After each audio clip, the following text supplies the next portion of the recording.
하나님의 말씀은 사사기 8장 1절에서 9절까지입니다. 제가 갖고 있는 구약성경 374페이지입니다. 사사기 8장 1절에서 9절까지 저희 합독으로 말씀 봉독하겠습니다. 에브라임 사람들이 기드온에게 이르되 내가 미디안과 싸우러 갈 때에 우리를 부르지 아니하였으니 우리를 이같이 대접함은 어찌 됨이냐 하고 그와 크게 다투는지라. 기드온이 그들에게 이르되 내가 이제 행한 일이 너희가 한 것에 비교되겠느냐. 에브라임의 끝물 포도가 아비에셀의 만물 포도보다 낫지 아니하냐. 하나님이 미디안의 방백 오렙과 세heb을 너희 손에 넘겨주셨으니 내가 한 일이 어찌 능히 너희가 한 것에 비교되겠느냐 하니라. 기드온이 이 말을 하매 그때 그들의 노여움이 풀리니라. 기드온과 그와 함께 앉아 300명이 요단강에 이르러 건너고 비록 피곤하여 추격하며 그가 숫곳 사람에게 이르되 나를 따르는 백성이 피곤하니 청하건대 그들에게 떡덩이를 주라. 나는 미디안의 왕들인 세바와 살문나의 뒤를 추격하고 있노라 하니 숫곳의 방백들이 이르되 세바와 살문나의 손이 지금 내 손에 있다는 거냐. 어찌 우리가 네 군대에게 떡을 주겠느냐 하는지라. 기드온이 이르되 그러면 여호와께서 세바와 살문나를 내 손에 넘겨주신 후에 내가 들가시와 찔레로 너의 살을 찢으리라 하고 거기서 브누엘로 올라가서 그들에게 그같이 구한즉 브누엘 사람들의 대답도 숫곳 사람들의 대답과 같은지라. 기드온이 또 브누엘 사람들에게 말하여 이르되 내가 평안히 돌아올 때 이 망대를 헐리라 하니라. 아멘.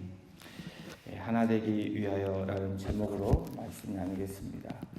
사사인 기드온이 미디안 족속과의 전투에서 크게 승리하는 장면이 어제까지의 본문입니다.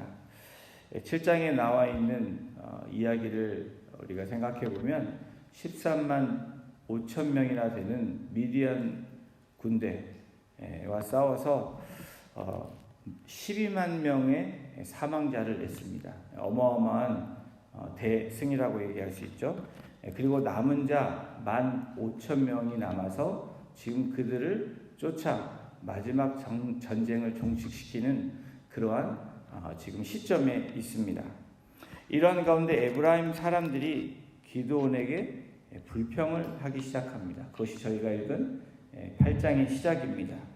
불평을 넘어 시비가 되었고 그 시비가 다툼이 되었다라고 성경은 기록하고 있습니다. 우리 8장 1절을 다시 한번 같이 읽어보겠습니다. 시작. 에브라임 사람들이 기드온에게 이르되 내가 미디안과 싸우러 갈 때에 우리를 부르지 아니하였으니 우리를 이같이 대접함은 어찌 됨이냐 하고 그와 크게 다투는지라. 에브라임들의 사람들의 불만은 왜 기드온 네가 미디안 전쟁 싸울 때 우리를 부르지 않았냐라고 싸우고 있는 장면입니다. 어찌 들으면 굉장히 의리 있어 보입니다. 어찌 이런 전쟁에 함께 가지 않고 너만 혼자 갔냐? 왜 우리를 부르지 않았냐? 라고 얘기하는 겁니다. 이 에브라임 지파가 유대 지파 다음으로 막강하고 큰 그런 군사와 그런 사람들을 갖고 있었던 지파가 에브라임 지파입니다. 그러나 의리처럼 보이지만 이들의 마음속에 있는 진심은 우리가 성경을 통해 알 수 있듯이 의리가 아닙니다. 이러한 중요한 일에는 우리 에브라임 지파가 반드시 참여해야 되고 우리가 주도권을 가지고 리더십을 가지고 나아가야 된다라는 이 속에 있는 의도를 드러내고 있는 모습입니다. 그것이 에브라임 지파, 에브라임 사람들의 불만입니다. 그 불만을 가지고 기드온에게 이야기하고 있는 것입니다. 또한 기드온에게 전쟁에서 승리한 영광이 기드온에게 돌아가는 것이 솔직한 얘기로 배가 아픈 것입니다. 함께 그 영광을 누리지 못하는 것에 대한 이기심이 발동 했다라고 얘기할 수도 있습니다. 여러분 평상시 그렇게 서운한 부분을 이야기할 수 있습니다. 사람 이라는 우리가 말로 한다면 사람이기 때문에 그럴 수 있습니다. 그렇게 했으면 좋겠다고 아쉬워하는 마음으로 이야기도 할 수 있습니다. 그러나 오늘 이 8장에 나와 있는 그리고 12만 대승을 거둔 후에 15,000명 마지막 미디안 군대를 멸살시키기 위한 전쟁을 끝내야 되는 이 중요한 시점에 지금 에브라임 지파, 에브라임 사람들이 기드온에게 이야기하고 있는 장면입니다. 자칫 잘못하면 지도자인 기드온이 흔들릴 수 있는 그러한 요소가 될 수도 있습니다. 힘을 내고 집중해야 되는 마지막 집중해야 되는 시간. 여러분 큰 은혜 뒤에는 시험이 따르게 되어 있습니다. 마찬가지로 우리의 삶에도 어떤 일을 크게 이루고 성공하고 그리고 이루고 난 후에 다가오는 무엇입니까? 우리에게 다가오는 허탈감, 또 어쩌면 거기에서 우리의 마음을 그냥 편안하게 내려놓으면서 긴장을 내려놓게 되면 문제가 발생할 수 있다는 것을 저와 여러분의 삶에서도 경험하게 됩니다. 하나된 마음을 무너뜨릴 수 있는 그러한 시점이 바로 이 에브라임 지파가 기드온에게 이야기하고 있는 시간이라는 것입니다.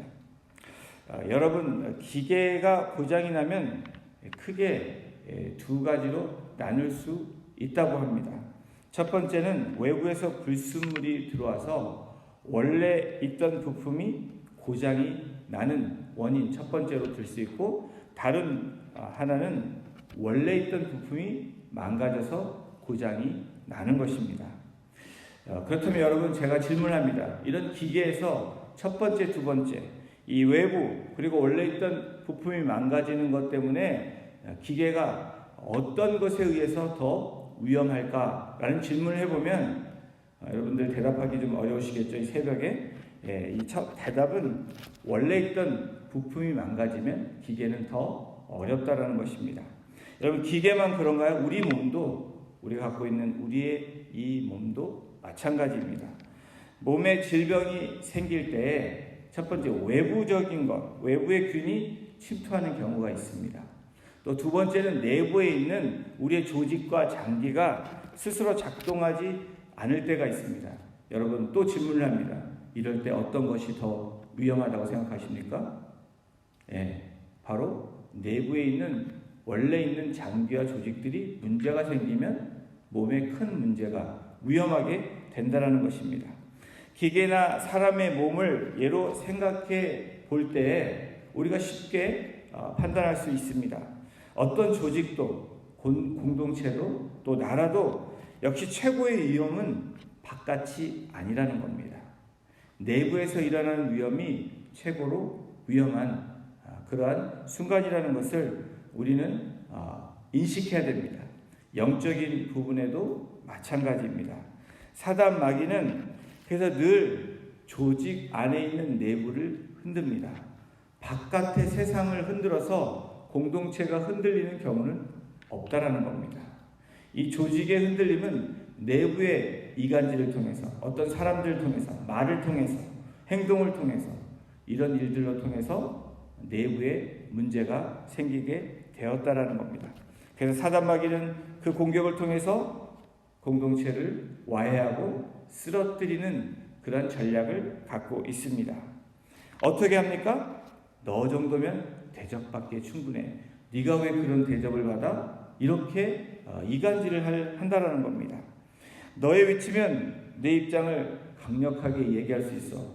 너희가 누군데 할 말 있으면 다 해. 라고 그렇게 속삭인다는 것입니다. 너 정도면 그런 취급 안 받고 더 좋은 취급받을 수 있어. 그런 곳에서 나와. 라고 사단은 속삭인다는 것입니다.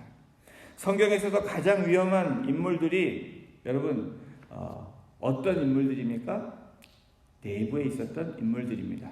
가족을 보더라도 요셉을 한번 보십시오.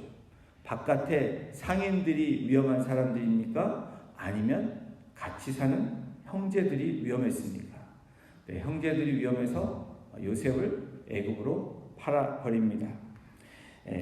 여러분 또 최초의 살인사건이 어디에서 납니까? 가정에서. 바로 가인과 아벨 사건인데 형제로부터, 외부로부터 일어나지 않았다라는 겁니다. 그러면 신약에 와서 예수님의 삶에서도 어떤 일이 일어났습니까? 바깥에 대제사장, 서기관과 바리새인이 외부에 그렇게 위협을 줬지만 더 큰 문제는 어디에서 일어났습니까? 바로 예수님의 제자인 가롯 유다로부터 일어난 것입니다. 이와 같이 조직과 기드온을 와해시킬 수 있는 상황에서 기드온의 반응을 함께 보십니다. 2절 3절을 우리 함께 같이 다시 읽어봅니다. 시작. 기드온이 그들에게 이르되 내가 이제 행한 일이 너희가 한 것에 비교되겠느냐. 에브라임의 끝물 포도가 아비에셀의 만물 포도보다 낫지 아니하냐. 하나님이 미디안의 방백 오렙과 스엡을 너희 손에 넘겨주셨으니 내가 한 일이 어찌 능히 너희가 한 것에 비교되겠느냐 하니라. 기드온이 이 말을 하매 그때 그들의 노여움이 풀리니라. 이 두 구절을 보면서 기드온이 참 지혜롭게 잘 대처했다라고 우리가 생각할 수 있습니다. 에브라임의 사람들의 마음을 풀어준 것입니다. 그들의 노여움이 풀리니라. 어떻게 합니까? 기드온은 자신보다 너희들이 낫다. 나보다 너희들이 더 훌륭한 사람들이다. 너희들이 한 일이 더 잘한 일이다. 라고 그들을 치켜 세워주는 것입니다. 사실 내부에 있는 경쟁자 같은 사람을 칭찬하는 일이 결코 쉽지 않습니다. 우리 가정에서는 어떤가요? 특별히 가정에서 저 같은 경우에 요즘에 우리 자녀들 보면 칭찬을 해야 되는데 칭찬을 찾을 일이 별로 없습니다. 제 솔직한 마음입니다. 밖에는 저를 보면 그래도 좀 너그럽고 그리고 좋은 사람이라고 생각하는데 다른 사람의 기분도 살피고 또 다른 사람의 마음을 그래도 고려하는 사람이라고 생각하는데 이상하게 집에서 아이들 보면 또 우리 집안에 있는 사람들 보면 저의 기분 내키는 대로 이야기할 때 저의 감정을 섞어서 이야기할 때가 많이 있는 저의 모습을 바라보게 됩니다. 아마도 집에서는 내가 밖에서 사회생활을 하면서 얻었던 스트레스를 풀고 또 긴장이 풀려서 그럴 수 있다라고 이야기할 수도 있습니다. 그러나 여러분 그렇게 해서는 안 된다라고 이야기합니다. 공동체 안에도 마찬가지입니다. 이 기드온의 이 반응을 보십시오. 기드온의 표현을 보십시오. 칭찬을 하고 있습니다. 어쩌면 칭찬보다는 좀 더 나아가 아부성에 가까운 발언을 하고 있는 이 기드온을 볼 수 있습니다. 사실 이런 말이 있습니다. 칭찬할 거리를 찾지 못하면 아부라도 해라. 여러분 별로 아멘을 안 하시죠? 나는 아부와 전혀 상관이 없다. 근데 여러분도 아쉬우면 아부하는 모습을 여러분 스스로도 찾을 수 있다는 것입니다.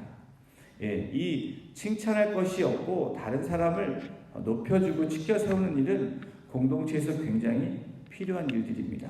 비록 나와 의견이 다르고 내 생각이 다를지라도 그 사람을 대하고 그 사람에게 해주는 말이 치켜 세우고 높여준다면 여러분 절대로 문제가 발생하지는 않는다는 것입니다. 기드온과 300명의 용사들 이렇게 해서 이 에브라임 지파와 문제를 해결하고 이제 남은 미디안의 왕들을 쫓기 위해서 요단강을 건너갑니다. 이 300명과 이 기드온은 사실은 몸도 지치고 피곤한 가운데 어디에 이르냐면 요단강 동편에 있는 숫곳이라는 곳에 이르게 됩니다. 숫곳은 역사적으로 이스라엘의 조상, 이 12지파의 조상이 된 이 야곱이 그 라반, 삼촌 라반에서 모든 것들을 정리하고 이 다시 고향으로 돌아오는 그 상황 가운데 에서와 만났던 장소, 그곳이 바로 이 숫곳입니다. 이 숫곳은 화해의 장소입니다. 에서가 죽이려고 했던 그런 상황 가운데 두렵고 떨리는 마음으로 야곱이 왔을 때 하나님의 은혜로 이 에서와 야곱이 합하였던 장소가, 역사적인 장소가 숫곳입니다. 다시 말하면 이 요단강의 동편에 있는 이 숫곳에 있는 사람들은 이스라엘의 동족 중에 한 사람이라고 우리가 기억하면 좋을 것 같습니다. 기드온은 굶주린 병사들을 위해 가까운 곳에 있는 숫곳 사람들에게 용사들, 바로 이 300명의 지친 몸을 위해서, 또 먹을 것이 필요한 이 병사들을 위해서 음식을 요청합니다. 그랬더니 이 숫곳 방백들이 어떻게 반응합니까? 5절 6절을 우리가 함께 같이 읽어보겠습니다. 시작.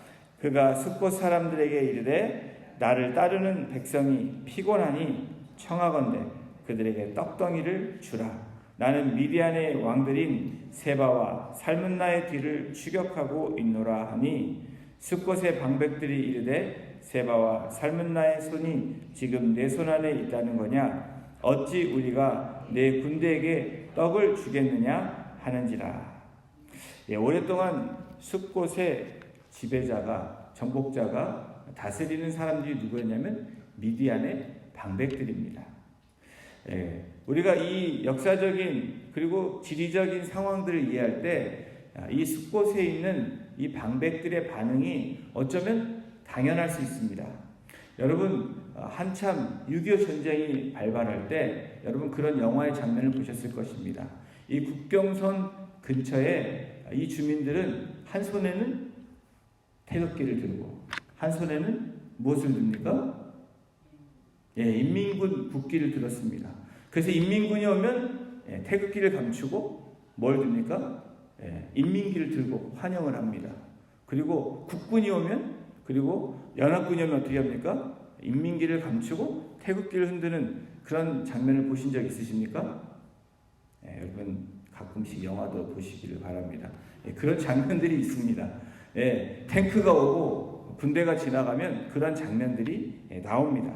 마치 이 숫곳은 이제까지 오랜 시간 동안 미디안 사람들에게 정복을 당해서 이 기드온 서편에 있는 이스라엘 사람들이 와서 이것을 정복하고 여기까지 온 것에 대해서 의심을 품었던 것입니다. 의아해한 것입니다.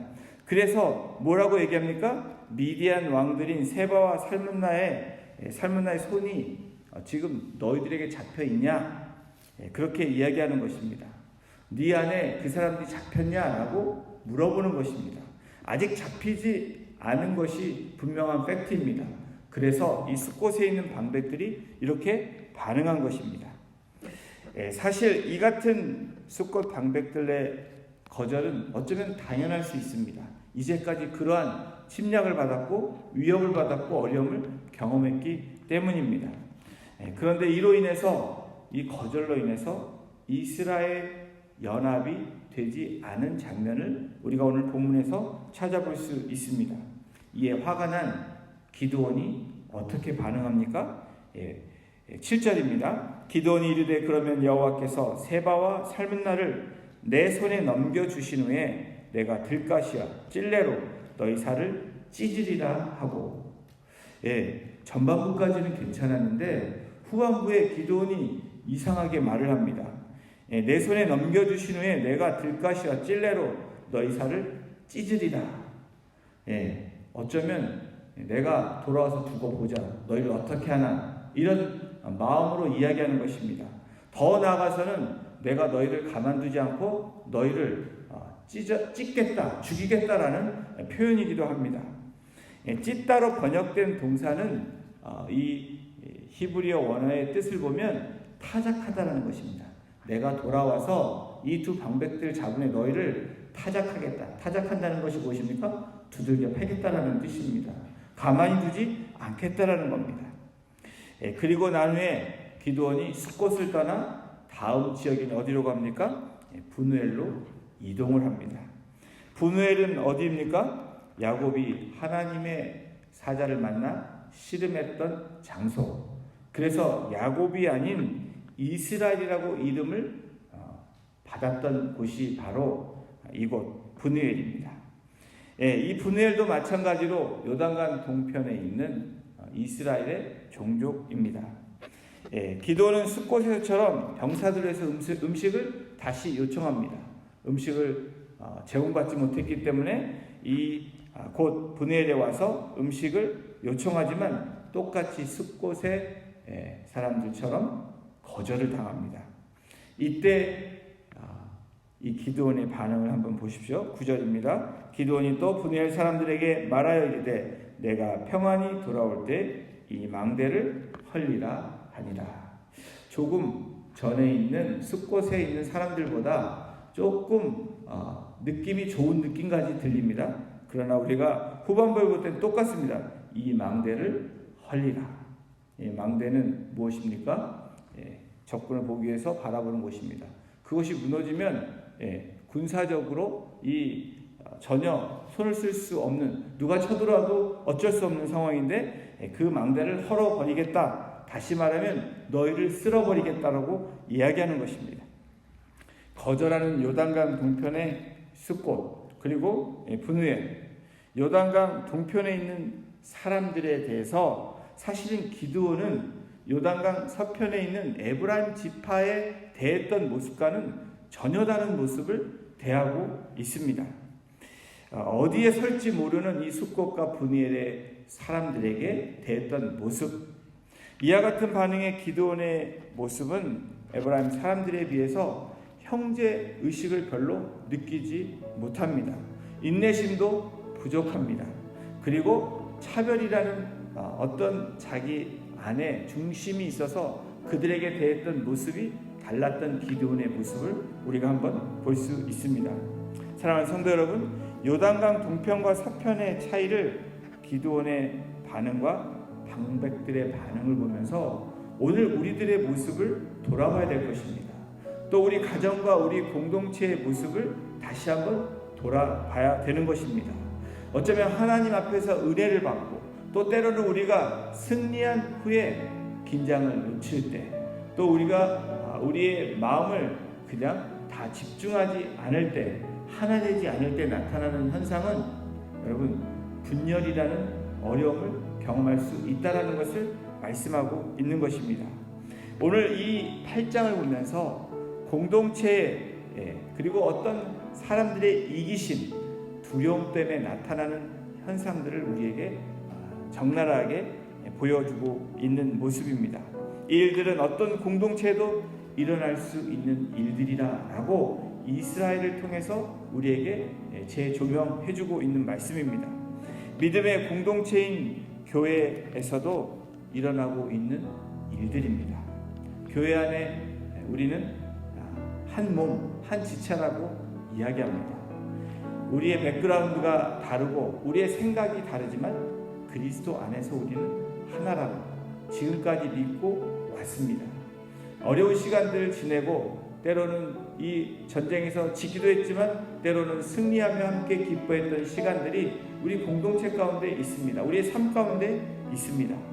믿음의 공동체인 교회에서 일어나는 일들, 그러나 그 다음에 은혜 후에 일어난 우리의 긴장이 늦춰질 때, 집중하지 않을 때 일어나는 일들, 그 리더로서 관용과 사랑과 그리고 똑같은 마음으로 대하지 않을 때 일어나는 일들을 오늘 사사기 8장을 통해서 우리에게 말씀하고 있는 것입니다. 이스라엘의 연약함, 또 그리고 리더인 기드온의 차별과 형제 대함이 여러분 그리스도 안에서 하나 되지 못함을 우리는 오늘 본문을 통해서 볼 수 있었습니다. 저와 여러분들도 예외는 아니라는 것입니다. 하나님의 은혜를 받은 저와 여러분들, 그러나 때로는 그 은혜가 나의 주장이 될 수도 있고 때로는 나의 생각이 더 커질 수도 있고 나의 주장으로 인해서 공동체가 흔들릴 수 있다는 것을 저와 여러분들은 결코 간과해서는 안 된다는 것입니다. 그리스도 안에서 하나 되지 못하고 연합하지 못할 때 가장 슬퍼하시는 분이 누구이실까? 그런 생각을 말씀을 준비하면서 해보게 됐습니다. 우리의 상황은 모두 다릅니다. 생각도 다릅니다. 그러나 하나님의 공동체는 그리스도의 피값으로 사신 공동체입니다. 저와 여러분들은 교회라고 이야기합니다. 그리고 그것을 우리는 믿고 오늘도 이 자리에 와 있습니다. 교회인 저와 여러분들이 그리스도, 예수 그리스도를 머리로 삼고 나아가지 않으면 우리는 어떻게 됩니까? 우리의 생각이 커지고 우리의 주장이 커지고 그래서 문제가 야기될 수 있고 하나 되지 못한다는 것을 말씀해 주고 있는 것입니다. 가정에서도 마찬가지예요. 여러분이 있는 그 공동체 안에서도 마찬가지라는 겁니다. 사랑하는 성도 여러분, 오늘도 이 말씀을 통해서 우리가 어떠한 자세로 또 하나님 앞에 겸손히 무릎 꿇고 나의 말과 행동이 또 나의 마음이 어떤 모습으로 나아가야 될지 여러분을 말씀하시는 대로 그렇게 실천하고 또 하나님께 영광 돌리는 귀한 삶, 복된 삶이 되시기를 주님의 이름으로 축원합니다. 기도하시겠습니다. 하나님, 그렇습니다. 어떤 상황에서도 주님이 우리의 주인 되시는 또 우리의 하나님 되시는 우리가 고백하며 믿음으로 선포하며 나아가는 우리들이 되게 주님 인도하여 주시옵소서. 우리의 가정에서 또 우리의 공동체인 이 교회 공동체 안에서 우리의 영적인 에너지가 누수되지 않도록 주님 우리가 집중하게 하시고 마지막 끝까지 선한 싸움을 싸우게 하실 뿐 아니라 우리가 하나됨으로 하나님의 영광을 나타내게 하시고 하나님이 하나님 되심을 우리가 인정하게 하심으로 주님 기드온이 실수했던 부분들 또 지파들이 또 그리고 사람들이 방백들이 하나 되지 못하며 그리고 두려움에 이기심에 있었던 것처럼 우리가 그런 절차를 밟지 않도록 사사기를 통해서 들려주시는 하나님의 음성에 우리가 귀 기울이며 또 우리가 집중하며 또 겸손히 무릎 꿇고 하나님의 음성을 들을 수 있는 거룩한 공동체, 거룩한 성도님들 한 분 한 분 될 수 있도록 주께서 인도하여 주시옵소서. 감사합니다. 이 모든 말씀을 우리를 권해주신 예수님의 이름으로 감사하며 기도드렸습니다. 아멘.